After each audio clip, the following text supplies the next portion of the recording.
Welcome back to another one of our wonderful installments here with Discover Dunwoody, where we talk to people from the local community that has great information for you, or either a Dunwoodian or people that are traveling into our destination.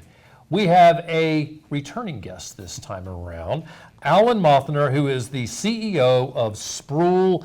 Actually, it's Spruill Arts Center, it's the Spruill Center for the Arts, it's all of those things. There's sort of two parts to it, right? We're multifaceted. Yes, you most definitely are.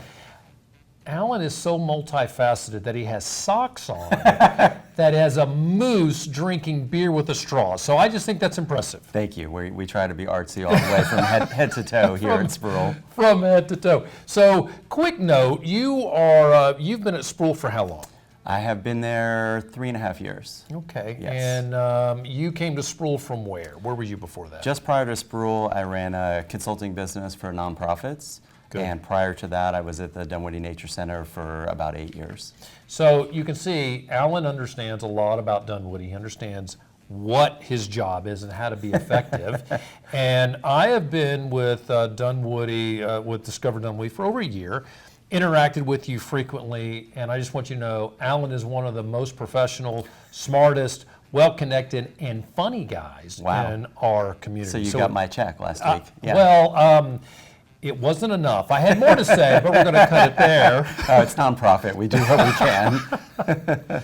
So the most recent time I saw you, I came over for a tour of the expansion. Yes. So for those of you who don't know, Spruill is expanding, and as you drive up and down Chamblee Dunwoody, right? Chamblee Dunwoody, right at Mount Vernon. There, you guys are, well, the Spruill Center is right there, and you don't really know what's going on behind the front doors, but you guys are in the middle of a major expansion. Yeah, we are blowing out the back. So our current footprint in the building right next to the library is just over 10,000 square feet. We're adding 8,300 square feet. You're essentially doubling. Pretty close. Yeah, pretty close. So it's a huge project. It parallels the back wing. We're kind of like a T shape. So we're adding another vertical wing of the building onto the back. And it's 2 stories. And it will give us the additional space of 7 studios and a community room. This is terrific. So in case you didn't know, they are in an old school, elementary school? Yeah, I think it was like K through 12. I think it was back in the old Dunwoody days where it was the Dunwoody school and it serviced everybody. Wow. So imagine a traditional school where, you know, and literally it is a T where you have the front of the school and then there was a wing that came off. You're building beside that wing. So you still keep that wing there. That's right. And then you'll have a 2-story wing that's literally running parallel to it. Exactly. So if people have visited the Spruill Center or the library before, that courtyard area, there used to be an old amphitheater there. It's right in that little swath of land that was there. Good. And then we're also recreating the courtyard to make it more functional and to make it more of a community space. One of the things that you're doing that I think is really interesting is with the 2 stories, the lower story is a little bit below the courtyard with a nice complementary wall where I can walk outside, access the space that's there, but it seems really congruent with the courtyard. What's the plan with that? So the best laid plans, right? Well, that was not an intentional design. When we started the building, we were concerned about building out so close to the existing building that we perhaps could have undermined the structure of the existing building. So what we decided to do was bump everything out 10 feet. And that created the space that you're talking about, which we're calling like the front porch of those studios. So now there's like a large 10-foot area in front of the ground studios that ties in with the courtyard. So you have this convertible indoor-outdoor space. And one of the really cool things about all those downstairs studios is they all will have roll-up garage doors. So like on a beautiful day like today where it's nice and crisp, you open up the garage doors, you do your art, you do your studio work, or if you're having an event in the community room, you can also have that convertible indoor-outdoor accessibility. This is really nice, and you've got a large overhang, Right. so there it is going to be covered. You know, some of that Atlanta weather where the rain's flying sideways, that'll be a challenge. This is the Convention and Visitor Bureau, right? We don't rain in Atlanta. We in control the Dunwoody, weather here sorry, in sometimes, Dunwoody. yeah, sometimes in Atlanta, but not in Atlanta, Dunwoody. yeah, when it gets up here, you Yeah. know, there's this one line of Yeah, demarcation. we've got the dome. We just closed the dome. That's right. Yeah. That's exactly Yeah. it.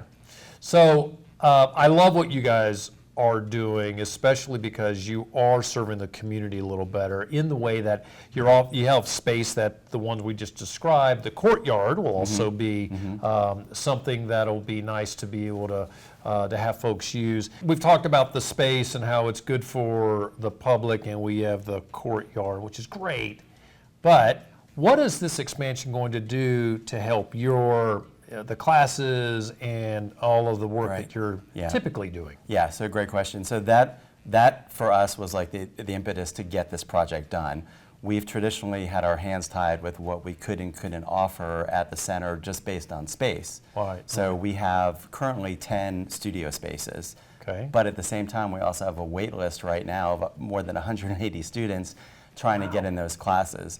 So it allows us to alleviate some of that stress. So we'll be expanding programs in ceramics and glass and allow those programs to fulfill a lot of the need in the community to take those classes. That's cool. But it also allows us to expand some of the programming opportunities that we have. So we'll be opening a wood-turning studio. We get a So you lot don't of have questions that about now? that. We don't offer that at all. That's Oh, brand new. good. And we used to have a blacksmithing program, and it did really well, and people were really interested in it because there's not a lot of other places where you can do that kind of work. That was outside in the parking lot. So we're bringing that into its own uniquely designed studio. It's an amazing space, and so we'll be offering that as well as a returning / new-ish improved program maybe. Good. But we'll also have 2 additional mixed media open studio spaces.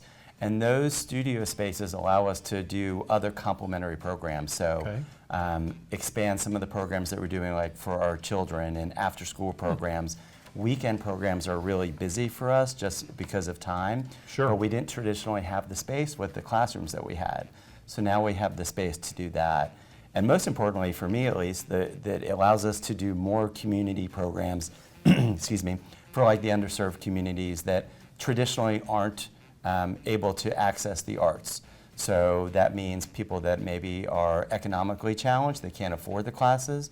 We can do specific programs where we allow scholarships into those classes and grow those programs. Oh, that's nice. We're doing right now and have done for about a year our Creative Connections program, which is a program for those with cognitive impairment and dementia and their caregivers to be able to come and take classes. And we do all this, you know, as a service for the community. There's no charge for these classes. Wow, that's great. And so it was always difficult to find the space to do you know, we are a nonprofit, but we also need to make the revenue to be able to offer these programs. I was going to say, I see your space as revenue generating, and so you need Exactly. to maximize that as much as possible. Exactly. And at the same time, balance those programs that best serve the community that may not make the revenue. Right. So it allows us to really open up and support our mission of what we do. That's great. In a much broader scale than we've ever had before. I think that's terrific. You mentioned a couple of the classes that I think just I'd like to drill into because I just think it's interesting.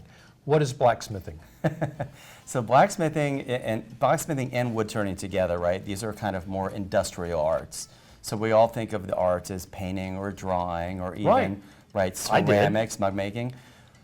Blacksmithing is one of these amazing artistic endeavors that most people don't try, and so we start them out. It's a little bit more masculine, I guess, in terms of like the perception, but that doesn't mean the students who take it are all men. Yeah. Like we get a great variety, young and old, men and women, and we offer classes such as forge a chef knife. And so you'll take with a piece of steel and create a custom knife in that workshop. Wow. Or we do more advanced classes that last like 8 weeks, and you learn all about the old art of blacksmithing and using that both in a functional and a creative manner. So in that 8-week classes, you'll learn how to get the forges going and the anvils and the tools, and to do it in a safe way so that you can continue to build those schools. Like we, as you know, like in Dunwoody, we're getting ready to unveil at Brook Run, this beautiful steel sculpture right in the Brook Run Park, the grounded growth, that's blacksmithing. Wow, that's so cool. I just think of blacksmithing as in, all these TV series that you're streaming Right. these days, and they've Right. always got somebody in Right, there. beards down to the ground. That's and, right. Yeah, the And they're- overalls. and they're making some sort of huge weapon. The other thing you mentioned I think is interesting is the glass shop. Yeah. What do you do? How do you? I'm so what do you glad do asked there? that. Yeah, that's such a, we were literally just talking about this yesterday. So many people don't understand glass as an art. And so glass is the medium, like paint would be the medium to painting. Okay. Glass is the medium, and then what you do with it is the specific classes. So we offer glass fusing, which is how you would make like a glass bowl or a glass dish, and that is actually utilizing a glass form and the glass kiln to melt it all together. Wow. Yeah, it's a beautiful process. We offer stained glass, which most people are familiar with. Sure. We offer glass bead making, which if you think of like Venetian glass and a lot of the glass beads and the art and jewelry that are made from that medium, we offer that. And then we also, Jeez. in that same space, offer mosaics, because it's a lot of the tools that are used for the glass in terms of cutting and molding, we use the glass space for those mosaics. So what we're able to do is separate those two programs, one for the other. Two of the glass programs will use the existing space, and then two of the glass programs will move into the new space and have just a little elbow room. I just think it's fascinating. It's so cool, and I think I'm a pedestrian when it comes to art. I will openly admit this. And so, okay, art, there's drawing, Right. there's painting, but there is so much more offered at Spruill that I think is really interesting. So I appreciate you covering those Yeah, things. I mean, there's so many mediums. We offer 29 different mediums. I couldn't list them all, so don't ask me. Wow. But we offer 29 different mediums. This particular quarter, this October, November, December, we're offering 235 different classes. Unbelievable. So is that's in the great. current space, right? Imagine Yeah. what we can do with this new space in terms of the program offerings. I love hearing all this, and we can go on forever. When is it going to be ready? When are you going to put your stake in the ground and say, we're open? That's the $3 million question, right? Yeah, we are still planning for just over a month from now. So Okay. hopefully by the end of November, the building itself will be operational. We're not planning any classes in there for this year. We may dip our toes in it a little bit and offer some workshops or do an open house and let people come and play. Oh, good. But we're not officially scheduling new programs and new classes in there until January, and we're working on that catalog now. Outstanding. All right. So if somebody wanted to see the space come up in December, Yeah. would somebody be able to walk up and say, hey, I'd like to see the space? Absolutely, yeah. I mean, Is it that easy? It's that easy. Wow, Yeah, okay. we're All right. we're super friendly at Spruill. Come and on by. honestly, if you want to come in, if anyone's watching, if you want to come in and ask for me and ask for a tour, I would be more than happy to give you that tour. The space is amazing, as you guys witnessed during Yeah. the topping out ceremony. It was great. So yeah, if anyone wants to come by and learn more, we're not always open, but we do offer classes from 9 in the morning to 10 at night, almost 7 days a week. That's almost It's almost always open. Yeah, Do you still have your coffee shop? we do still have the coffee shop. So you can go by, pop in, get some coffee, Yep. and then go for a tour. Yeah, I won't tell you what happens behind the doors at the evening classes, but there might be more than coffee involved. Oh, wow. Well, have you tasted your water yet? we do that here at Discover Dunwoody. I'm kidding. We don't. At least not without Ray knowing it first. That's right. I love all this. This is great information. We are so glad that Spruill is in our neighborhood. And I'm going to meet it. We, here at Discover Dunwoody, we see what you guys offer as a huge benefit to our community and to just simply complementing all the things that we offer here in Dunwoody. So we appreciate all Thank you you. do. And we at Spruill appreciate all that you do to help get the word out, not only about Spruill, but of all the amazing things going on in Dunwoody. Outstanding. Well, that's because of the team that's here. It's not me. And so, It's a love fest all of a sudden. well, I will tell you, there are a lot of great things that are happening in Dunwoody. It is interesting, I think, when you sit and talk to businesses in Dunwoody, they say, Dunwoody is, it's a pretty happening spot. It's very urban and a lot of shops and a lot of restaurants, but it has a small town feel. That's right. You can go meet the mayor. You can easily get in touch with our city council. They're everywhere all at one time. Yep. And that really does make it feel a lot more homey. It's like someplace that you want to belong to. That's why you guys are a major part of that. Thank you. And that's why people come not only to Spruill, but to Dunwoody, and they never leave. Yeah, that's Yep. right. And we like that. We do. Well, Alan, thank you so much Thanks, Mark. Great for to see coming you by again. to see us. Thanks. Always a pleasure. And when you have updates, so Alan said to us, I was just there in May. Yeah, but this is a major update. So anytime you have anything going on, you guys can tune in here and we'll cover it. And Alan, I know, will come back and share that with Absolutely. us. So thanks Happy a to. ton. Thank you. Well, thank you for watching. I am Mark Galvin. I'm the Director of Marketing for Discover Dunwoody. This show is produced by Discover Dunwoody.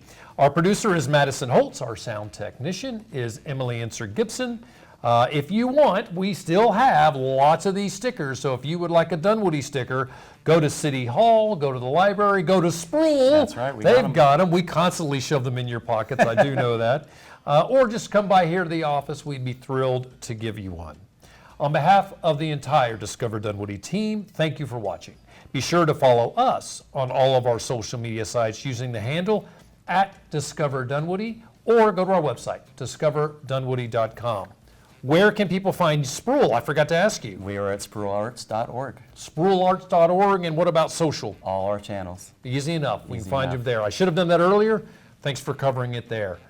Once again, I'm Mark Galvin. Thanks for watching, and go out and discover Dunwoody.